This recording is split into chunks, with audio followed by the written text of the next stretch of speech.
boa tarde. O programa Gente que Fala está começando pela Rádio Trianon AM 740 de São Paulo, pela Rádio Universal AM 810 de Santos e também pelas redes sociais. Imagens no Instagram, do Facebook, do nosso canal no YouTube, para você acompanhar a nossa jornada. Aquele convite diário para você curtir, comentar, compartilhar a nossa transmissão e participar também pelo WhatsApp. 973350038 é o número, 973350038. Eu sou Mauro Frisman, meio-dia em ponto agora. Quinta-feira, edição do Gente do MPD que Fala, é uma parceria nossa com o movimento do Ministério Público Democrático e o apoio da Câmara Brasileira de Diagnóstico Laboratorial. Então vamos aqui à apresentação dos nossos convidados de hoje para análise e debate dos assuntos aqui propostos. Dr. Júlio Marcelo de Oliveira, procurador de contas perante o Tribunal de Contas da União, associado do MPD, o Movimento do Ministério Público Democrático, que fala com a gente lá de Brasília. Tudo bem, procurador Júlio? Tudo bem, Mauro. Boa tarde. Prazer estar aqui com os demais convidados.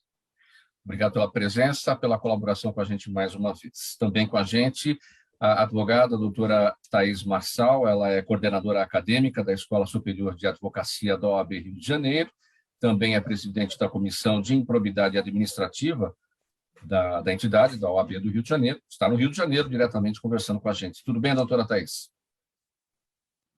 Tudo bem, prazer estar aqui com vocês pela primeira vez. Tenho certeza que vai ser um bom aprendizado. Muito obrigado pela presença, doutora, também com a gente, doutora Maria Cecília Mello, advogada criminalista, desembargadora federal aposentada do TRF3. Ela também é conselheira estadual da OAB São Paulo. Doutora Maria Cecília, bem-vinda, boa tarde, tudo bem? Boa tarde a todos, muito obrigada. É uma alegria estar com vocês pela primeira vez. Tenho certeza que vou angariar muita coisa boa aqui hoje. Obrigado pela presença. E fechando aqui o nosso time para a conversa de hoje, Daniel Rocha, administrador de empresas, ele é diretor de Point of Care da Vitra Diagnósticos. Tudo bem, Daniel? Boa tarde.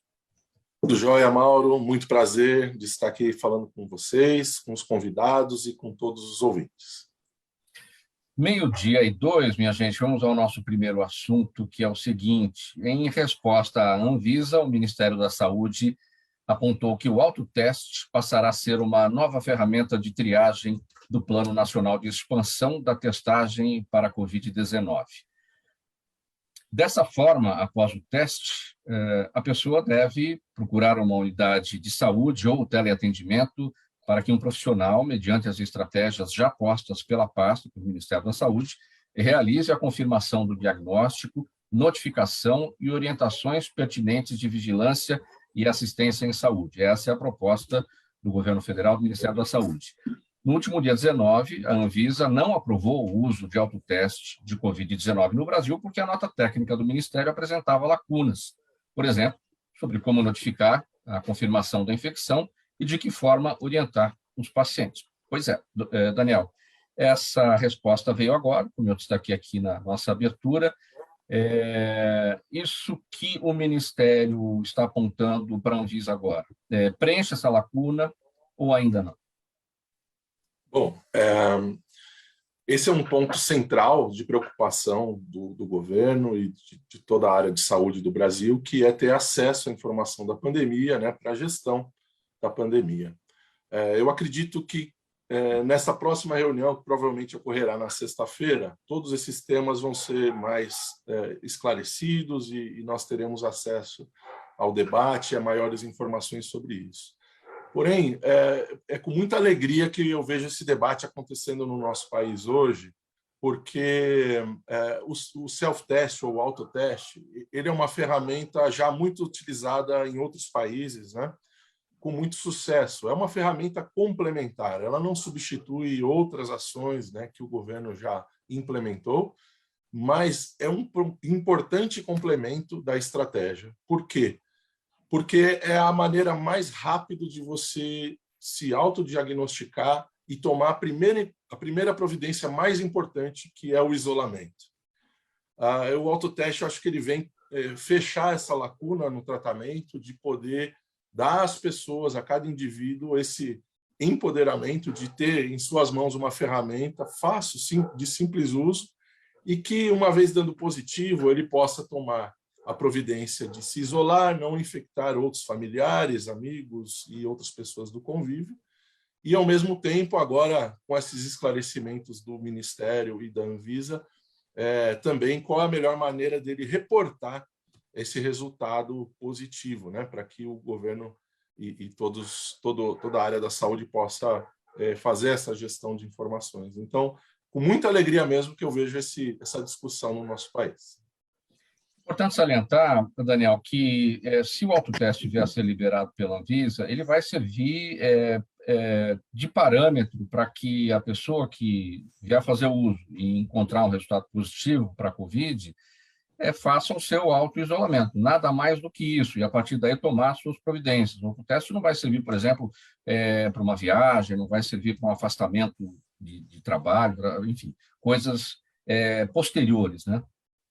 Exato. Existe todo um sistema que tanto os laboratórios centrais, governamentais, né, seja no âmbito federal, estadual, municipal, já tem uma estrutura, também a estrutura privada, né, tanto os hospitais como as farmácias que estão autorizados não só a fazer o teste, mas a laudar e prover todas essas informações. Tudo isso continua sendo vital e muito importante. Como eu disse no começo e reforço, isso é um complemento que atende àquela última lacuna que não estava coberta, que é como que a gente pode, como sociedade, como indivíduo, contribuir com a gestão desse problema, já tomando uma providência imediata. Então, se eu tenho um autoteste na minha casa e eu tenho qualquer sintoma ou tive contato com qualquer pessoa e eu tenho a disponibilidade desse teste, por que não usar essa ferramenta, né, para já de maneira precoce, caso eu positive, eu me isole. E aí esse problema da transmissão, da quebra da cadeia de transmissão, talvez é um dos pilares mais importantes para a gente controlar a pandemia. O problema é que as pessoas às vezes estão assintomáticas, tiveram contato com uma pessoa, às vezes também assintomática, e ela está carregando o vírus para lá e para cá, e sem nenhuma informação que possa ajudá-la. Nesse caso, em qualquer dúvida, ou então eu posso criar um protocolo individual de fazer testes de tempos em tempos, mesmo que assintomático, para que eu garanta a segurança de todo mundo que está ao meu redor. Então, eu acho que é o que faltava para complementar a nossa estratégia usando essa tecnologia. Essa proposta do Ministério da Saúde, né? Como eu destaquei aqui na nossa abertura, na nossa nota aqui, a pessoa deve procurar uma unidade de saúde ou um teleatendimento para que um profissional, com as estratégias, realize a confirmação do diagnóstico. Já se falou também um pouco antes sobre a possibilidade da própria pessoa que fizer o teste, e no caso positivo, fazer a notificação por algum tipo de ferramenta, um aplicativo, um QR Code, qualquer coisa assim. Essa possibilidade estaria afastada, ou seja, valeria então, olha, fez o teste, deu positivo, vamos procurar a unidade de saúde ou um teleatendimento? Sim, é muito importante esse protagonismo do indivíduo, né? Até nas caixas de autotestes, nós já temos ali o contato do serviço de saúde, nós temos os contatos das empresas também que têm que disponibilizar para a população um saque 24 horas, onde essa pessoa pode tirar dúvidas da execução do exame ou então da interpretação do resultado. E também nesses canais, todos eles estimulam para que acionem uma unidade de saúde mais próxima ou mesmo o Disque Saúde do Ministério, que está nas caixas dos autotestes, né? Então, toda a informação na bula, na instrução de uso, na caixa, todas elas incentivam para que esse paciente busque uma unidade de saúde e dê continuidade ao tratamento, o que é muito importante, ter a orientação médica e o segmento dessa pessoa que positivou. Bom, vamos passar para os demais. Doutor Júlio, doutora Thaís e doutora Maria Cecília não são da área da saúde, são operadores do direito, mas vamos tentar aqui colher as ideias, as opiniões de cada um.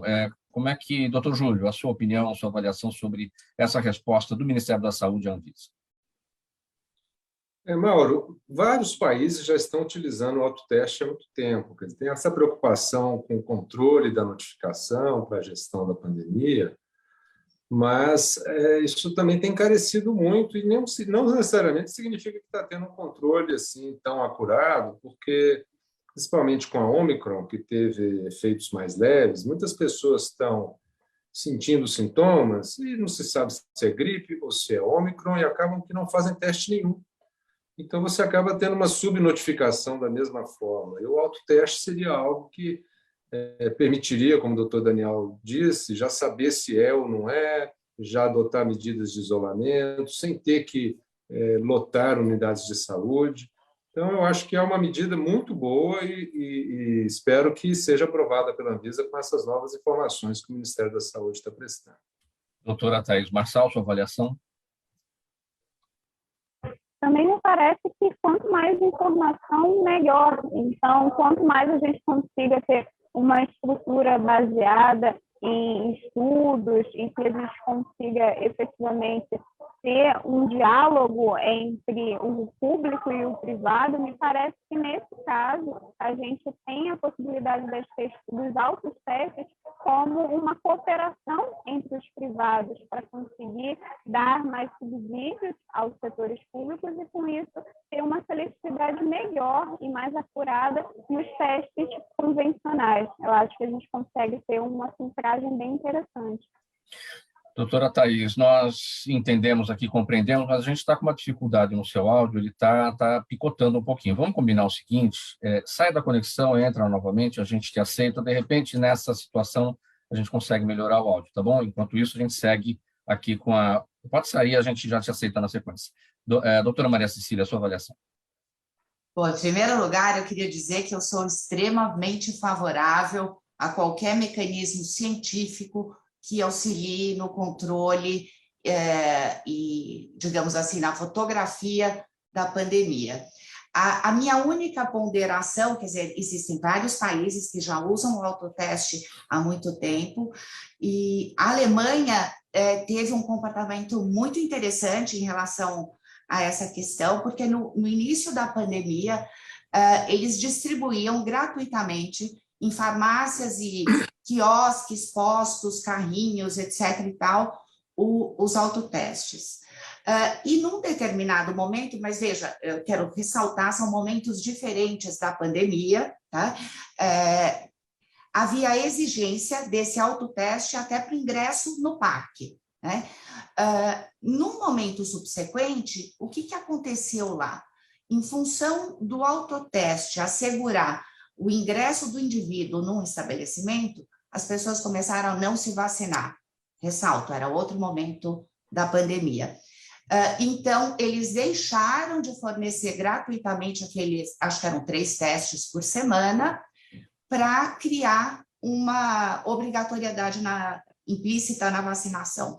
A minha questão, neste momento do autoteste, que eu acho fantástico, excepcional, como mecanismo de controle, é uma pergunta que é muito séria.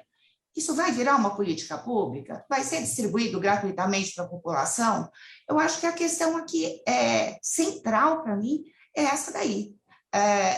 Não adianta que você, doutor Júlio, Daniel, doutora Thaís, etc., possamos ir a uma farmácia e comprar um teste. Quer dizer, adianta, parte da população vai ter esse acesso. Mas eu acho que a relevância dessa política é a distribuição em postos de saúde, que as filas estão gigantescas para o teste habitual de Covid, seja o rápido, seja o PCR.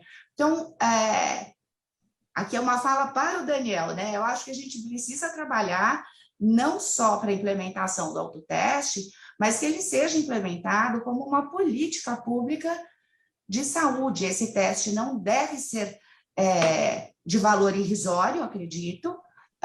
Ele deve ter um custo inadequado para a população carente. Então, a gente tem que fazer força para isso e para uma política pública de saúde.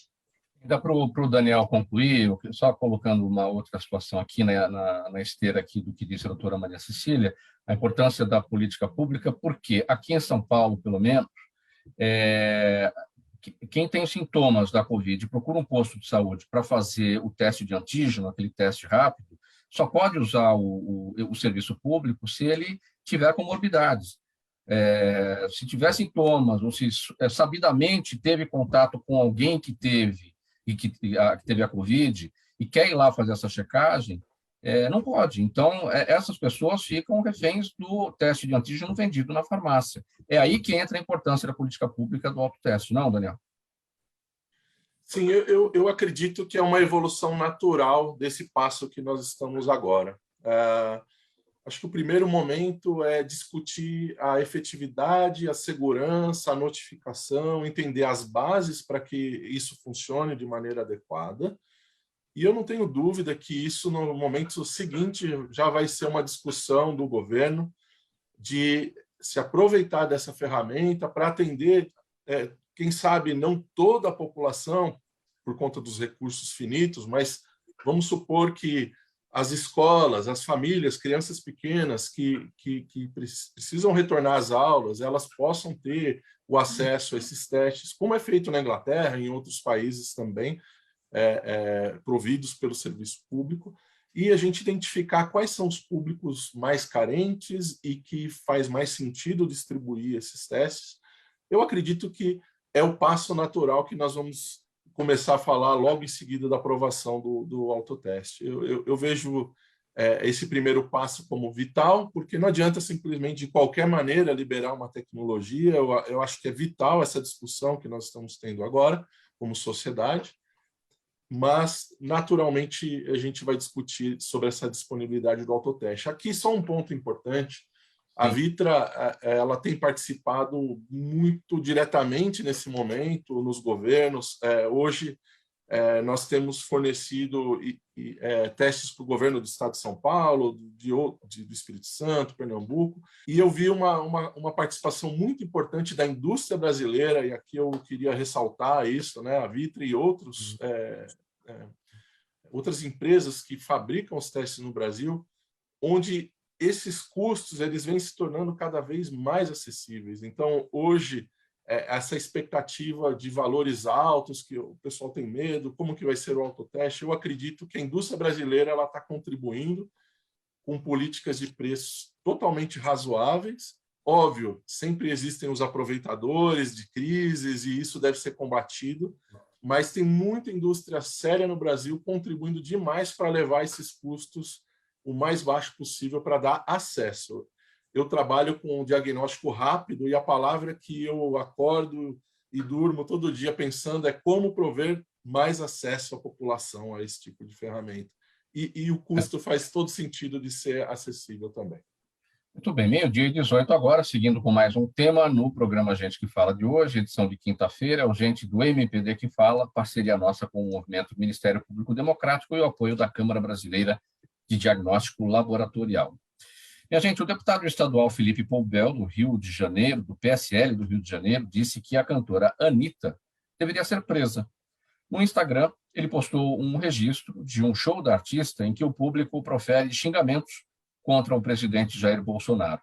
E do palco, a Anitta endossou as críticas e disse, abre aspas para Anitta, a voz do povo é a voz de Deus, fecha aspas. O deputado Poubel, porém, se equivocou ao defender a prisão com base na Lei de Segurança Nacional, revogada em setembro de 2021. A Lei de Segurança Nacional foi usada pelo governo federal contra críticos. Um dos casos mais famosos foi o do influenciador Felipe Neto, intimado após dizer que Bolsonaro é um genocida. Só para pontuar aqui, a lei foi revogada em setembro. Setembro do ano passado, né, houve uma modificação, foram acrescentados artigos ao Código Penal que definem crimes contra o Estado Democrático de Direito, punem calúnias e difamações contra presidentes de poderes. Inicialmente, aqui, doutora Maria Cecília e doutora Thaís primeiro, que a Thaís é do Rio de Janeiro, né, e esse deputado é fluminense, vamos ouvir a sua opinião, o seu entendimento. O que esse episódio, o que essa reação do deputado Poubel revela, doutora Thaís? Obrigada pela oportunidade de fala. Acredito que a parte criminal, certamente a doutora Maria Cecília vai conseguir dar uma contribuição muito melhor, mas queria dar um enfoque mais na área do direito público, no sentido de direito constitucional. Me parece que, nesse caso, a gente tem uma demonstração de toda a cultura de ódio que a gente tem fomentado nos últimos tempos, que é lamentável numa democracia como já dito por várias ocasiões, a democracia é um sistema difícil, mas ainda é o melhor sistema que a gente conseguiu alcançar nos tempos atuais. E a democracia não é simplesmente para elogiar, certamente ela abarca sim e deve abarcar, ninguém precisa de liberdade de expressão para elogiar alguém, precisa de liberdade de expressão para poder efetivamente tecer críticas, mas que essas críticas sejam contributivas, que a gente não simplesmente tenha o fomento e pessoas no sentido de agradar ou desagradar, mas que a gente consiga debater ideias, que a gente consiga ter uma democracia argumentativa, que a gente consiga evoluir enquanto sociedade para não ficar pessoalizando questões, que a gente consiga debater o mérito de projetos. A gente tem uma grande oportunidade democrática atual, no âmbito estadual e no âmbito federal, para conseguir debater ideias, que a gente consiga atrair desse processo democrático efetivamente projetos, e não projetos de governo, mas projetos de Estado, que a gente consiga ter essa ruptura causada pela pandemia da Covid-19, para não ficar em ataques pessoais, como esse narrado agora pelo Mauro, que a gente consiga usar os espaços públicos e os espaços privados de fala em prol de um desenvolvimento efetivo enquanto sociedade. Grandes crises são grandes oportunidades. A gente está diante de uma crise sem precedentes no cenário mundial. O Brasil é um país sem precedentes em relação às oportunidades de desenvolvimento. A gente tem um campo extremamente fértil em diversos setores, que a gente consiga sair dessa crise fortalecida e avançar efetivamente em prol de uma sociedade mais justa e igualitária. Mas, mais uma vez, me filiei a não entrar no mérito penal, porque não é a minha área, tenho certeza que vou aprender demais com os demais colegas. Doutora Maria Cecília, advogada criminalista, o que esse episódio revela, tanto por parte da artista, da cantora Anitta, quanto quanto em relação à reação do deputado estadual Felipe Pubel, do PSL do Rio? Primeiro, eu preciso cumprimentar a fala da doutora Thaís, porque eu achei excepcional. Parabéns. Eu acho que o caminho é exatamente esse. Em relação ao deputado, eu acho deplorável. Deplorável que alguém investido numa função pública de representatividade na República, no Brasil, se dê ao trabalho de fazer uma coisa desse patamar, seja de desconhecimento, seja de nítida ideologia e um não gostar da artista, né? A lei, como você disse, Mauro, foi alterada e não existe o menor enquadramento desse comportamento da artista nesses dispositivos que foram criados. E também não existiria na Lei de Segurança Nacional vigente anteriormente. A liberdade da arte, e aí acho até que é um tema bem interessante, é imprescindível para a evolução cultural, política e democrática de um país. Gostar ou não gostar de um artista não lhe dá o direito de avançar dessa maneira, né? A liberdade de expressão, ela tem um limite que é nos direitos de todos, nos direitos igualitários, né? Então, penso que, além dele passar vexame, ficou uma coisa, um comportamento nitidamente ideológico, sem qualquer amparo legal, e eu realmente lamento que um representante da República perca o seu tempo com esse tipo de postagem, etc. Doutor Júlio Marcelo, seu entendimento.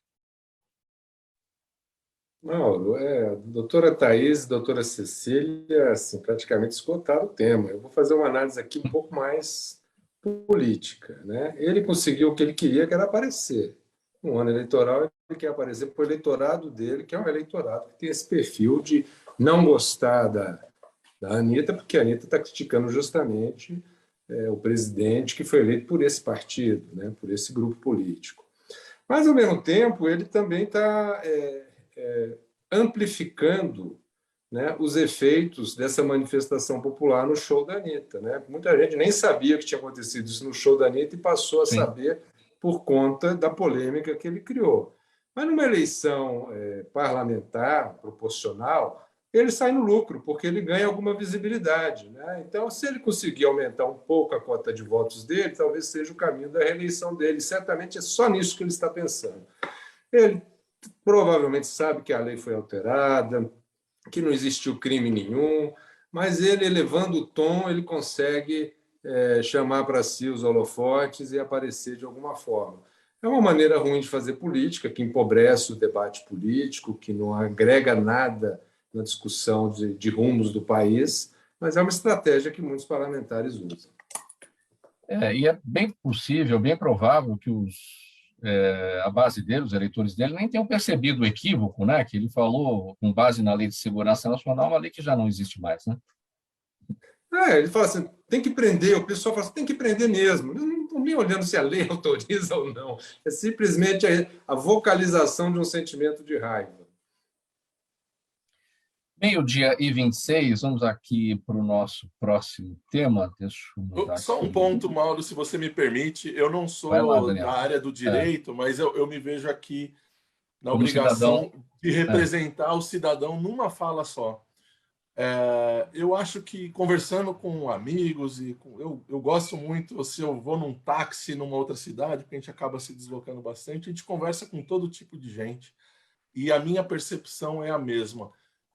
A banalização das coisas do outro, a banalização da lei, a banalização de tudo na nossa sociedade, ela está gerando um problema muito sério, porque aqui, sem defender lado A ou lado B, às vezes as pessoas estressam as leis para o seu alto favor, e aí o povo fica olhando, observando tudo isso, e a credibilidade de todos vai por água abaixo, porque quando a gente banaliza ou usa a lei de maneira imprópria, ou usa o direito de maneira simplesmente para atender alguns desejos pessoais, eu acredito que o povo em si começa a duvidar de tudo, tudo fica banalizado. Eu acho que a gente precisa resgatar a importância do outro, do debate de ideias, tentar retornar e sair um pouco desse clima de guerra e de ódio que está insuportável. Então, para todo mundo, eu sinto isso, a banalização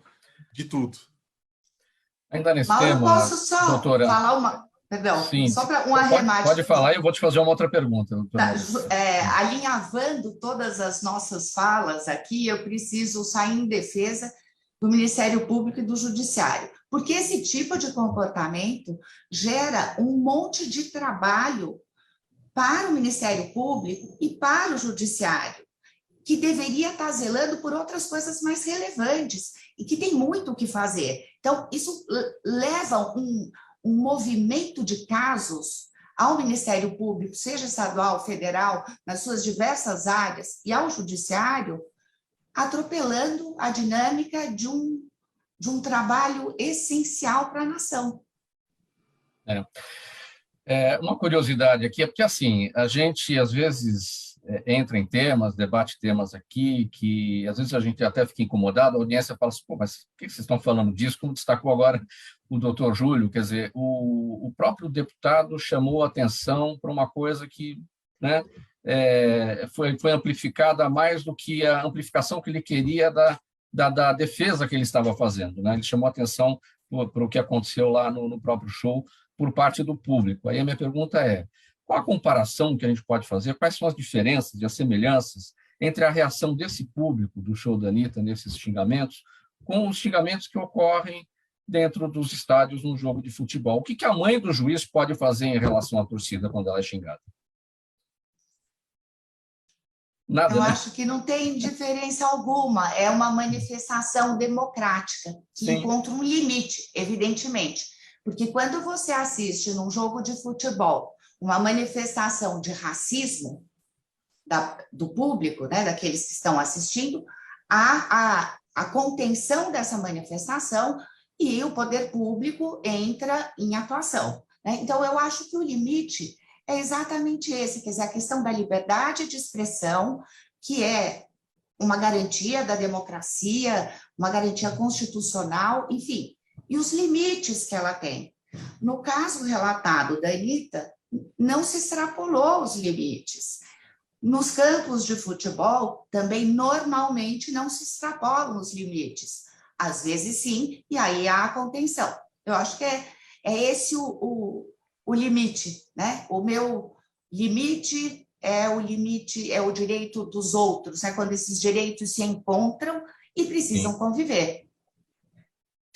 12:30 no programa Gente que Fala. A gente vai fazer uma pausa rapidinha agora aqui para o intervalo, o anúncio do nosso apoiador, e a gente volta em seguida com a sequência dos nossos assuntos. Até já. Os melhores trabalhos de comunicação nunca abrem mão de um excelente instituto de pesquisas. A Orbis é um instituto de pesquisas que une precisão e confiabilidade estatística com a mais alta tecnologia em pesquisas do mercado. Na sua próxima pesquisa, se eu fosse você, chamava Orbis. Até porque o sucesso é consequência direta da informação que você tem e o que você faz com ela. Faltando 29 minutos para 13h, de volta com o programa Gente que Fala, edição de quinta-feira, o Gente do MPD que Fala, parceria nossa com o Movimento Ministério Público Democrático e o apoio da Câmara Brasileira de Diagnóstico Laboratorial, pela Rádio Trianon AM 740 São Paulo, Universal AM 810 Santos e também imagens das redes sociais para você acompanhar, curtir, compartilhar. E vamos aqui ao nosso próximo assunto. Minha gente, olha, o Brasil caiu, conseguiu cair, né, mais 2 posições, da 94ª para a 96ª, no Índice de Percepção da Corrupção da Transparência Internacional, que foi divulgado nesta terça-feira. Segundo o artigo publicado no site Poder 360, pelo procurador Roberto Liviano, presidente do Instituto Não Aceito Corrupção, abre aspas aqui para o procurador Liviano, o desempenho deplorável do Brasil era esperado diante de um ano de 2021 marcado por revelações da CPI da Covid no Senado, orçamento secreto e do desmonte institucional anticorrupção indicado pelo relatório, com destaque para o esmagamento da lei de improbidade e da lei da ficha limpa. Fecha aspas, são as palavras aqui do procurador Roberto Liviano no artigo publicado no site Poder 360. Procurador Júlio Marcelo, nessa queda aí da posição 94 para 96, o Brasil alcançou 38 pontos, abaixo da média global de 43 pontos, né? Para onde caminhamos? Pergunta de $1 milhão. Estamos muito mal, viu, Mauro? Não estamos melhorando nada. Os últimos anos têm sido anos de retrocesso, né? Houve um desmonte do combate à corrupção no país, com ações legislativas, ações do Poder Executivo. O Legislativo acabou com a lei de improbidade, assim, mutilou a lei de improbidade, retirando grande parte de condutas que eram consideradas de corrupção e que podiam gerar inelegibilidade, hoje vão ficar sem punição nenhuma.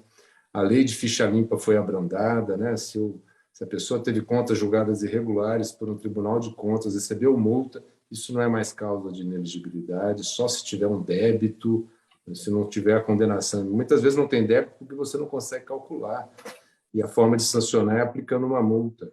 Mas se for só multa, agora também não tem mais inelegibilidade.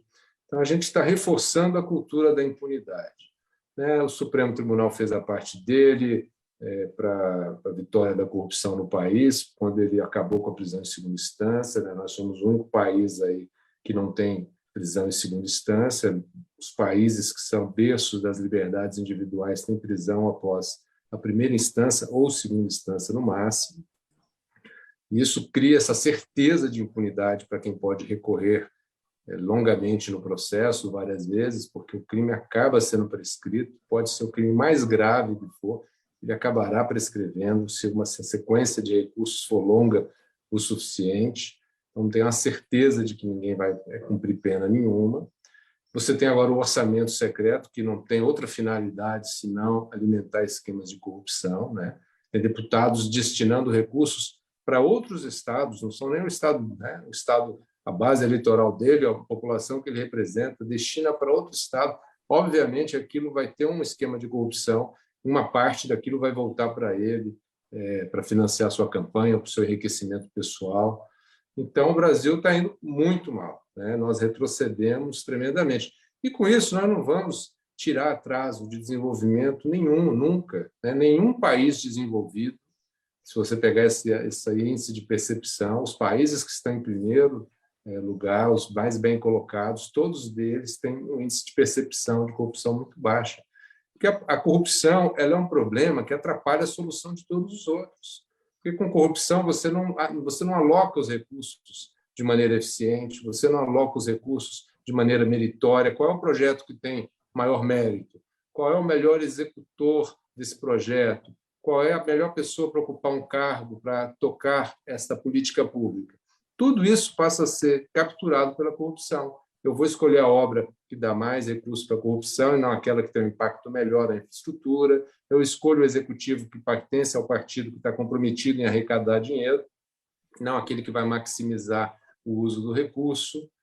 Então, tudo passa a ser, como a gente viu no caso da Petrobras. A Petrobras começou refinarias no Maranhão, no Ceará, ao mesmo tempo, com estudos de viabilidade que apontavam que ela não devia ter refinarias lá. E gastou lá bilhões de dólares só com terraplenagem e não fez nada. Então, a corrupção ela deforma as escolhas da administração pública. E, com isso, a gente não vai deixar de ser um país com desigualdade, com pobreza, com falta de escola de qualidade para as nossas crianças, para os nossos adolescentes, que a gente vai escolher botar dinheiro no fundo eleitoral em vez de incrementar um programa educacional ou um programa de vacinação, por exemplo. Doutora Maria Cecília, mais dados aqui, empatados com o Brasil, com os mesmos 38 pontos, abaixo da média global, né, de 43, como eu destaquei aqui, Argentina, Indonésia, Lesoto, Sérvia e Turquia. E o procurador Liviano pontuou no artigo dele os destaques para a crise econômica na Argentina e os autoritarismos reinantes em Lesoto, na Indonésia e também na Turquia. É nesse ponto que estamos. Existe uma questão que eu gostaria de agregar à fala do Dr. Júlio, que é o país no contexto global. Quando se tem um governo que despreza a globalização, que despreza as relações internacionais, e isso acontece nesses países que foram citados, veja bem, ele não preza também pelo comércio internacional, pela troca internacional. Portanto, ele também não precisa atender aqueles patamares mínimos de compliance para ser competitivo no mercado internacional. Então, nós estamos ficando restritos ao agronegócio no mercado internacional. Porque o Brasil, à medida que ele se coloca nessa posição tão inferior em matéria de mecanismos anticorrupção, ele também não atende às medidas de compliance de competição internacional. E isso é muito interessante quando se avalia o perfil dos países que estão nessas posições tão ruins. Ou seja, é um contexto de ditadura, entre aspas, que não se importa com o universal, vamos dizer assim. Doutora Thaís, sua fala?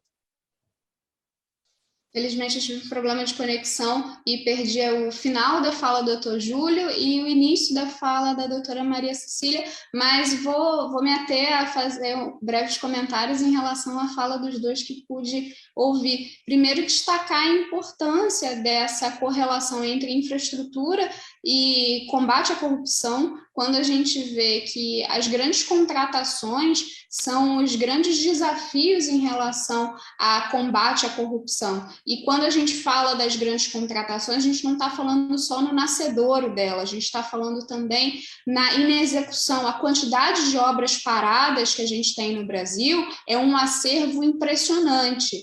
E isso pode ser identificado, inclusive, em relação a auditorias que o Tribunal de Contas da União se preocupou em fazer e continua no processo de análise. A omissão é algo também que deve ser relevado, e me parece que hoje a gente tem um instrumental jurídico muito relevante para conseguir não simplesmente ir para questão persecutória, mas aí pegando um gancho na fala da doutora Maria Cecília na questão do compliance, termo de ajustamento de gestão, termos de ajustamento de conduta para conseguir não simplesmente aplicar a sanção, e aqui não estou colocando a sanção como um subnível, mas me parece que mais importante é a gente ter um retorno à integridade e que a gente consiga voltar à pauta desenvolvimentista mencionada pelo Dr. Júlio durante a fala dele. Se a gente simplesmente entender que a sanção é suficiente para conseguir e restaurar o status de integridade ou instaurar um status de integridade, a gente está tendo uma visão tanto quanto simplista, porque hoje a reabilitação de empresas, ela necessita, inclusive, de uma conformidade, como a doutora Maria Cecília colocou, o compliance é um instrumental reconhecido internacionalmente como uma prática que é aceita e com monitoramento. Me parece que hoje a gente tem que focar muito esforço da administração pública para os instrumentos de monitoramento dos cumprimentos desses termos de ajuste de gestão e termos de ajuste de conduta, para a gente conseguir avançar na busca da integridade. Perdão por me exceder. Daniel, para levar esse tema para a sua área, a área da saúde, a alta percepção da corrupção no Brasil na área da saúde. Tivemos aí recentemente a CPI da Covid, que foi alavancada, né, pelas denúncias de corrupção em compras de vacina.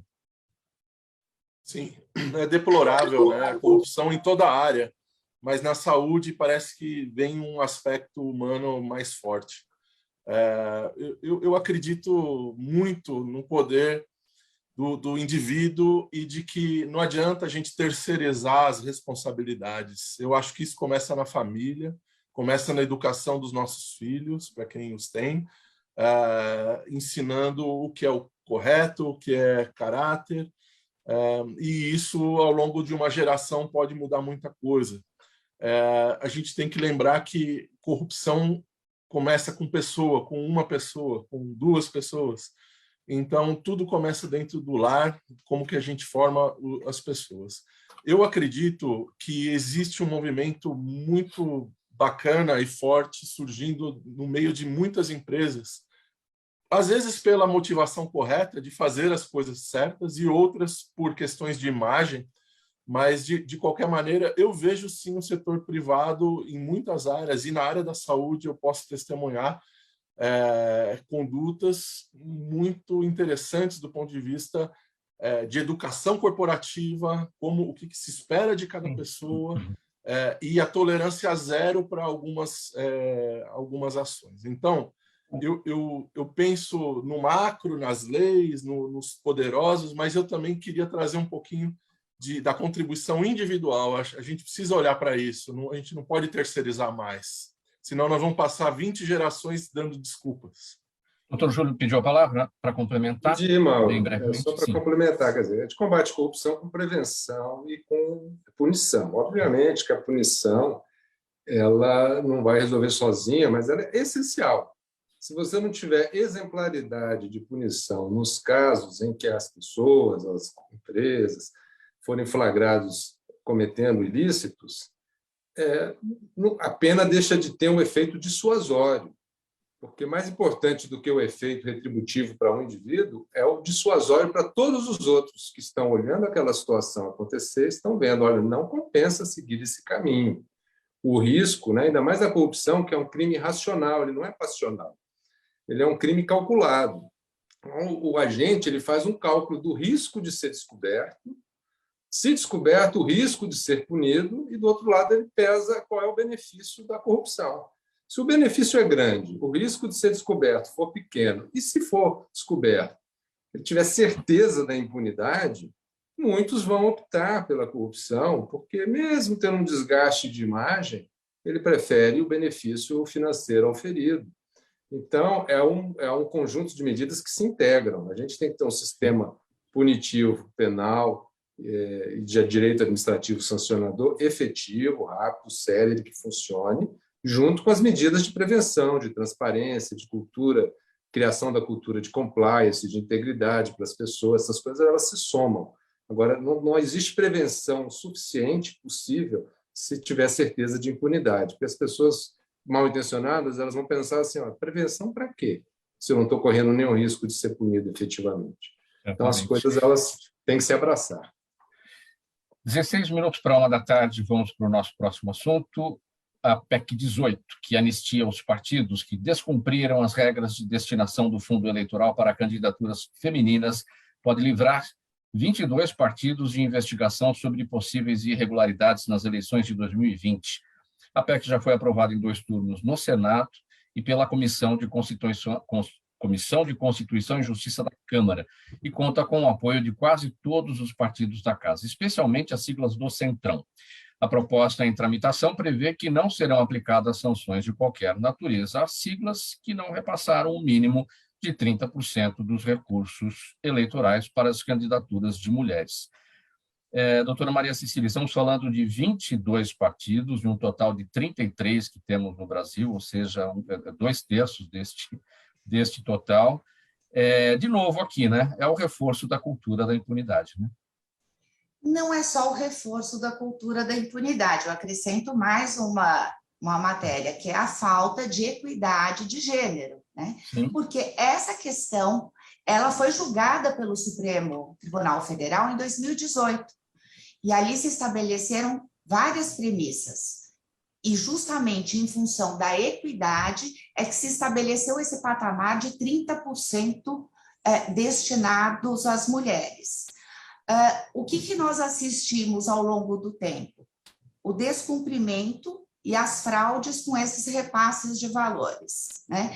O custo do voto feminino, vamos dizer, da candidata feminina, atingiu um valor astronômico, porque, na verdade, ela não era uma candidata, né? Ela foi fazer frente a uma distribuição irregular de verbas.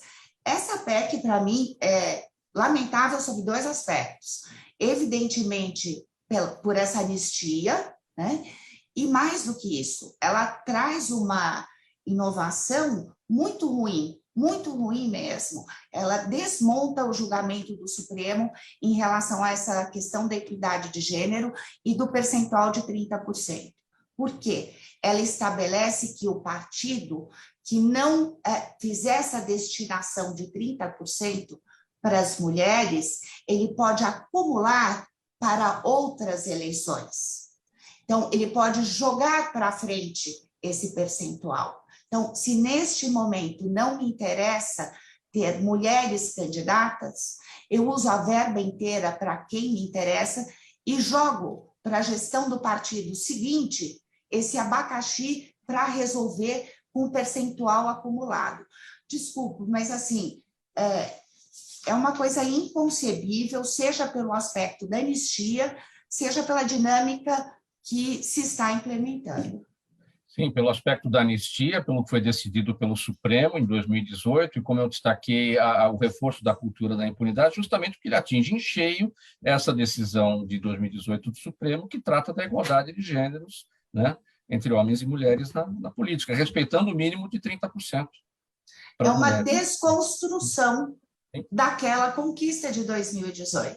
E uma desconstrução não só imediata, mas que projeta no tempo à medida que eu posso não cumprir o percentual e jogar para um acúmulo futuro. É inconcebível. Doutora Thaís Marçal, seu entendimento.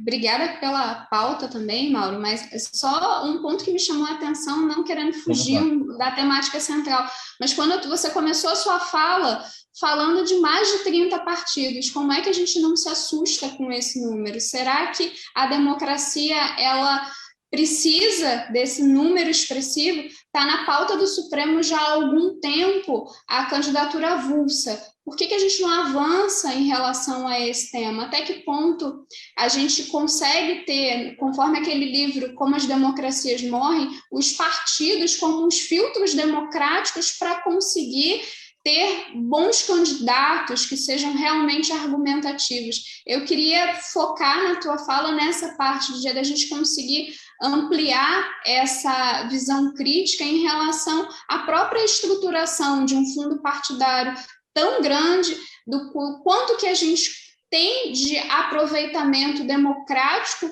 desse número exacerbado de partidos e até que ponto o sistema proporcional é o mais adequado numa democracia tão diversificada como é o Brasil. Eu queria só fazer esse recorte. Muito bem, 10:50 agora, faltando 10 minutos para 1 da tarde, e nós temos perguntas aqui da nossa audiência. Vamos a elas. Doutor Júlio, a Juliana Martins, acompanhando o gente do MPD que fala pelo YouTube, por que está tão difícil para o TCU descobrir os valores que o atual candidato Sérgio Moro recebeu da consultoria que o contratou? É a pergunta da Juliana Martins. Juliana, eu me sinto à vontade para falar, porque eu sou o procurador natural para atuar nesse processo. Eu já emiti meu parecer nos autos pelo não conhecimento da representação e, se for conhecida, pela improcedência. E por que pelo não conhecimento? E o meu parecer está acompanhando o parecer dos auditores do TCU que instruíram o processo. É falta de competência do TCU para examinar essa matéria. É uma falta de competência clara. O TCU ele fiscaliza a atividade administrativa do Estado e administrativa federal. Você tem um caso aí que envolve uma recuperação judicial de uma empresa, atividade fim do Poder Judiciário, na Justiça Estadual, Justiça de São Paulo, uma empresa privada que contratou um consultor, que tem um contrato privado com ele, que também isso não é jurisdição do TCU. Então, não existe nada que justifique a atuação do TCU nesse caso. Existe uma genérica alegação de que o fato do juiz ter atuado lá na celebração do acordo de leniência com a Odebrecht pode ter gerado prejuízos aos cofres públicos. Não, mas, veja, a Odebrecht, primeiro, ela só entrou em recuperação judicial 3 anos depois. Segundo, você teve ali policiais federais, procuradores da República, juízes, ministros do Supremo que sancionaram o acordo de leniência e as delações premiadas de todos os que foram citados pela Odebrecht, que envolvia senadores, parlamentares, gente com foro privilegiado. Então, o Supremo é que fez essa homologação. E todos eles tinham que estar sendo investigados, então, porque todos eles teriam causado prejuízo aos cofres públicos. Inclusive, o TCU já condenou a Odebrecht em algumas obras, aplicando débitos e multas. Então, o TCU também causou prejuízo aos cofres públicos pela sua atuação. Então, veja que é uma alegação que não se sustenta. Então, a nossa opinião é que esse processo, essa representação, ela não pode ser conhecida, deveria ser arquivada. A Carla Nogueira está com a gente no Facebook. Daniel, ela pergunta o que já se sabe sobre o teste desenvolvido por pesquisadores brasileiros do Centro Nacional de Pesquisa em Energia e Materiais, feito com detergente e papel para detectar o coronavírus. E uma segunda pergunta dela, se pode ser eficiente. Bom, sempre uma doença de impacto tão global, ela atrai a atenção de vários pesquisadores. E a gente, como indústria, a gente acaba tendo contato com diversos pesquisadores, não somente essas mencionadas, mas existem novas técnicas, vou citar mais uma, chama eletroquímica, que é um chip que, com contato com a saliva, você tem o diagnóstico em alguns segundos, podendo espetar num celular. Para mim, a atenção de todos para um problema, para resolver esse problema, tem trazido para muitos pesquisadores oportunidade de trazer inovação. O Brasil tem muita gente competente fazendo pesquisa, e eu acho que essa pergunta, para mim, ela só reforça um caminho que a gente vem fazendo de aproximar a indústria das universidades, porque às vezes empresas multinacionais elas já têm suas células de desenvolvimento tecnológico, e nós, como indústria brasileira, temos obrigação de cada vez mais nos aproximarmos desses pesquisadores aqui no Brasil e colocar em escala industrial muitas dessas iniciativas. Então, já temos feito essa aproximação, mas eu acredito que o Brasil precisa chegar num estágio de soberania tecnológica que nós sofremos muito. Eu não sei quem se lembra do começo da pandemia, nós passamos meses sem acesso a insumos que o mundo inteiro estava buscando e, obviamente, faltou para muitos lugares, faltou para o Brasil. Então, a pergunta para mim, a coisa mais importante é: o Brasil e as indústrias brasileiras elas precisam caminhar em direção a essa soberania tecnológica, e ainda bem que muitas estão despertando para isso. Okay. Eu parabenizo esses pesquisadores e outros que a gente tem tido contato pela busca de desenvolver soluções que, às vezes, são diferentes do mundo todo. O Brasil tem essa capacidade tecnológica. Então, vamos unir os pesquisadores, a indústria e fazer bonito aqui no Brasil também.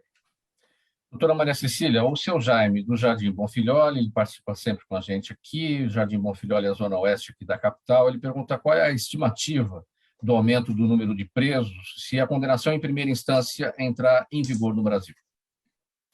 Eu não consigo fazer uma estimativa de imediato, né? A gente já tem, nós somos, salvo engano, até a última pesquisa que eu acompanhei, o segundo país com maior número de encarcerados. Mas a questão não me parece ser essa verdadeiramente, né? Quando o doutor Júlio colocou da necessidade da prisão em segunda instância como um mecanismo de contenção da corrupção, etc. e tal, como um desmonte, eu vou um pouquinho além, né?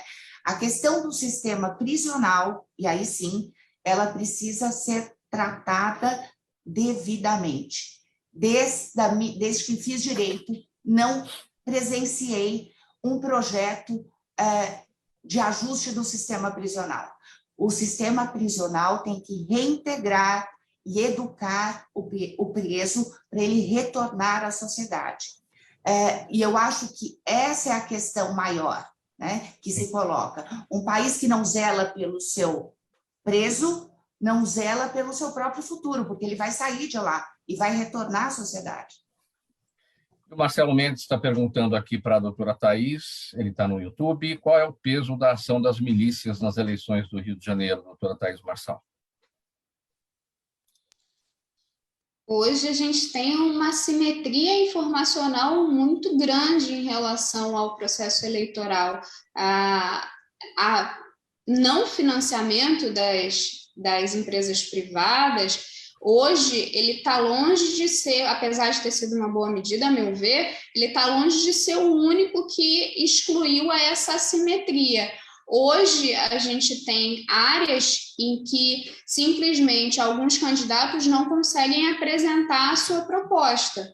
E essa impossibilidade de apresentação de proposta está longe de ser sofrida também com relação ao horário eleitoral gratuito. Houve algum nível de mitigação em relação à participação em relação às redes sociais, mas a gente ainda tem um poderio muito intenso em relação à captura por parte das milícias por conta da entrega que são feitas, que seriam atividades próprias de Estado em relação à regulação de transporte, fornecimento de materiais básicos e comercialização em determinadas áreas. Então, é um ponto importante, então agradeço a pergunta da gente se atentar em relação à democratização do conhecimento e democratização do acesso à informação para conseguir ter um processo de deliberação democrática efetivo. Pessoal, nós vamos pôr um ponto final nessa edição do programa Gente que Fala de hoje. Quinta-feira sempre é o Gente do MPD que Fala, parceria nossa com o Movimento do Ministério Público Democrático e o apoio da Câmara Brasileira de Diagnóstico Laboratorial. O agradecimento de toda a nossa equipe, ao Dr. Júlio Marcelo de Oliveira, procurador de contas perante o TCU, ele é associado do MPD, advogada doutora Thaís Marçal, coordenadora acadêmica da Escola Superior de Advocacia da OAB Rio e presidente da Comissão de Improbidade Administrativa também lá da entidade, a OAB Rio de Janeiro. Advogada criminalista doutora Maria Cecília Mello, desembargadora federal, aposentada do TRF3, conselheira estadual da OAB aqui em São Paulo, e o administrador de empresas Daniel Rocha, diretor de Point of Care da Vitra Diagnósticos. Na mesa de som, com a gente hoje, o Fabiano Souza.